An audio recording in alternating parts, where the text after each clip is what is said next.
I'm Johnny Dorminy, and today I'll perform the secret Christmas trip to the White House, debate and diplomacy at the Arcadia Conference. The Pearl Harbor attack of December 7, 1941 thrust the United States into World War II. Within a week, British Prime Minister Winston Churchill was on his way to the United States for the first wartime conference. The most important topics for discussion was whether or not the United States would stick to its pre-war agreement of fighting in Europe first, and how the two nations' militaries would work with each other and other nations. Although the conference started with suspicions running high on both sides, through debate and diplomacy, the Americans and British set aside their distrust and laid down the groundwork for fighting a global war. We joined British Prime Minister Winston Churchill to hear his view of diplomacy in the White House. It is hard to believe that my time lodging here in the Rose Room at the White House is coming to an end. Just 6 weeks ago, Japan brutally attacked the United States at Pearl Harbor and pulled her into this war.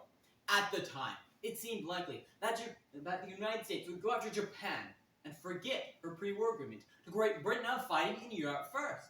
So at once, I demanded this meeting here in Washington. And even my cabinet thought I was a bit pushy when compared to how deferential we'd been before. Well, I told them that was how we spoke to her when we were wooing her. Now that she is in the harem, we speak much differently. I will never forget the image of Washington as we flew in on December 22nd. It had been 5 years since any of us had seen an illuminated city at night. In the words of my bodyguard, Tommy Thompson, those of us in the plane were transfixed by the spectacle. Washington represented freedom, hope, and strength. Upon arrival at the White House, we were greatly relieved to find that the United States maintained its desire to fight in Europe first. Now to plan the war and celebrate Christmas. On Christmas Eve, President Roosevelt and I gave a heartfelt address to the freedom-loving peoples of the world as we lit the White House tree. We each encouraged our people to celebrate this day with peace in their hearts, and to give this day to the children whose freedom hangs in the balance. On Christmas morning, our entire party made its way to the Methodist Church before feasting on a White House dinner of oysters and plum pudding. Then, back to work. In the Christmas afternoon meeting, American Army Chief of Staff General George C. Marshall introduced the topic of unified command. In Marshall's vision, a combined board would take direction from the American President and the British Prime Minister, yours truly, and command all nations' forces in an area. I was not inclined to agree. This would put America and Britain as equals. Britain had been fighting Nazi Germany for 3 years, whereas the United States had declared war exactly a month ago. However, personal diplomacy edged itself in. Although Roosevelt and I have only had 2 opportunities to visit together, we have become the best of friends. I am more inclined to trust him, and he me, than any other world leader. He even wheeled himself into my bedroom unannounced after my bath to push Marshall's unity of command. What a sight I was to behold in all my pink nakedness! Thus the combined chiefs of staff was born, and I had a hand in its rearing. Although the Allies had agreed upon a structure for combined operations with the creation of the Combined Chiefs of Staff, the CCS, there was still much debate over its jurisdiction. Meanwhile, Churchill still held out hope that the British could lead the CCS, and thus the war effort. We joined American Army Air Force's General Henry Arnold to understand the American perspective. On January 8th, Churchill had the British Chiefs of Staff introduce a position paper outlining British ideas for post-Arcadia collaboration.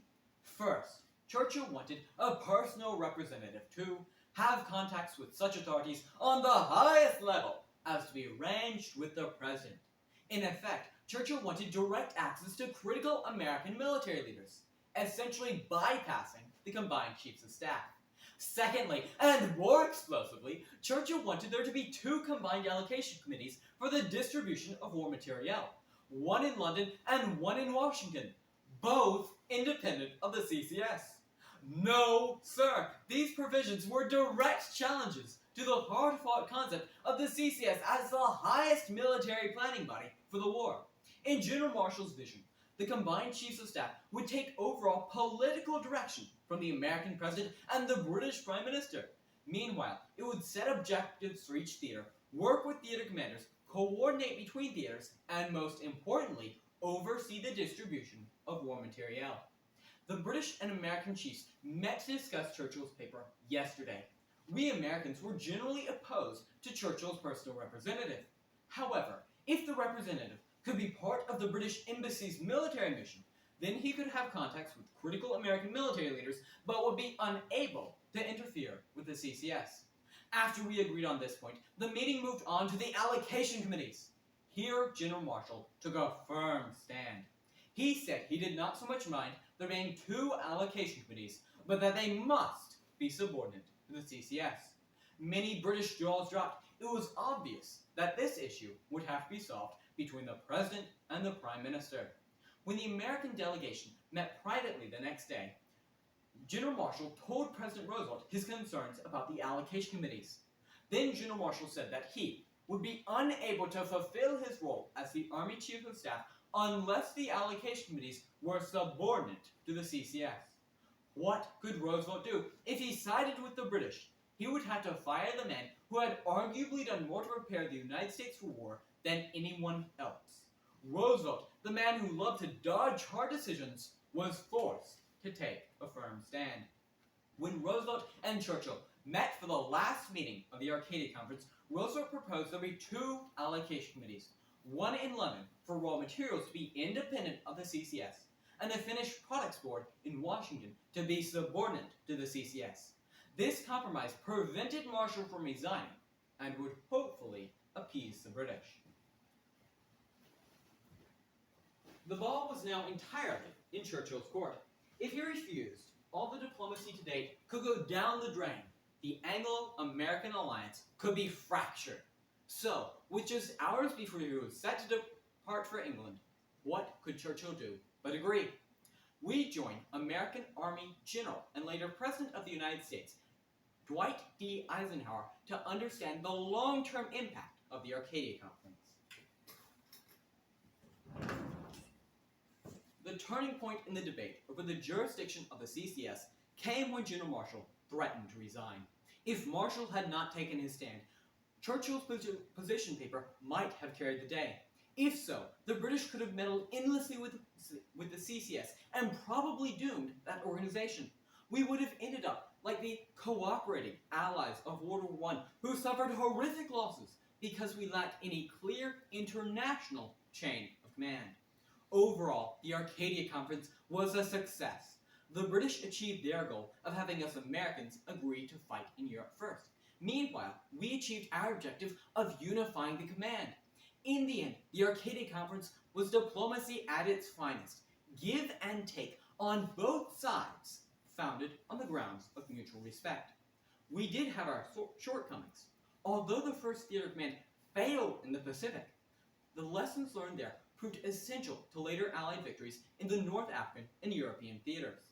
Another shortcoming of the Arcadia Conference was the lack of any plans made for the eventual invasion of mainland Europe.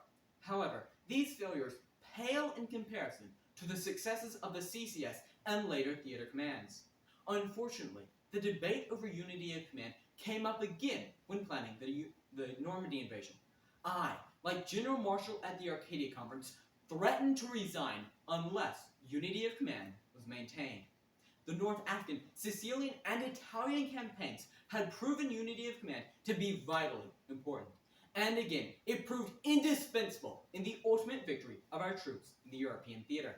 As President Truman wired me today, by their sacrifice, skill, and courage, they have saved and exalted the cause of freedom across the world. The Pearl Harbor attack of December 7, 1941, thrust the United States into World War II. Within a week, British Prime Minister Winston Churchill was on his way to the United States for the first wartime conference. The most important topics for discussion was whether or not the United States would stick to its pre-war agreement of fighting in Europe first, and how the two nations' militaries would work with each other and other nations. Although the conference started with suspicions running high on both sides, through debate and diplomacy, the Americans and British set aside their distrust and laid down the groundwork for fighting a global war. Thank you.